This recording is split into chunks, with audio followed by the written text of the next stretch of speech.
আসসালামু আলাইকুম। কি অবস্থা, কেমন আছেন সবাই? আমি আছি সকালে দয়া আলহামদুলিল্লাহ অনেক ভালো। আসলে আসলাম ভয়েস নিয়ে একটা বিষয় কথা বলার জন্য। আমার মতো কি সবাই এরকম বিপদে আছেন কিনা জানাবেন। ফেসবুকে রোমান্টিক ভিডিও দিলে সবাই কমেন্টে ইনবক্সে বলে আমি প্রেমে পড়ছি, প্রেম করি কিনা, কার সাথে প্রেম করি, আর অনেক প্রশ্ন।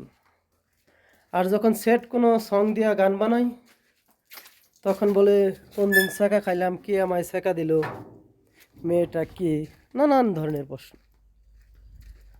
আসলে আমি তাদের উদ্দেশ্যে বলতেছি, আসলে এমন কিছুই হয় নাই। আমার যখন যেটা ভালো লাগে, রোমান্টিক ভিডিও দিয়ে গান বানাইতে ভালো লাগে তখন রোমান্টিক ভিডিও দিয়ে গান বানাই, যখন স্যাড সং দিয়ে গান বানাইতে ভালো লাগে তখন স্যাড সং দিয়েই গান বানাই। যারা এরকম ধরনের মন্তব্য করেন তাদের বলছি, প্রেম করলেই যে রোমান্টিক ভিডিও দিয়ে গান বানাইতে হবে এমন কোনো কথা নাই, আর সেকা খাইলেই যে স্যাড সং দিয়ে গান বানাইতে হবে এমন কোনো কথা নাই। আসলে আমি পুরোপুরি সিঙ্গেল।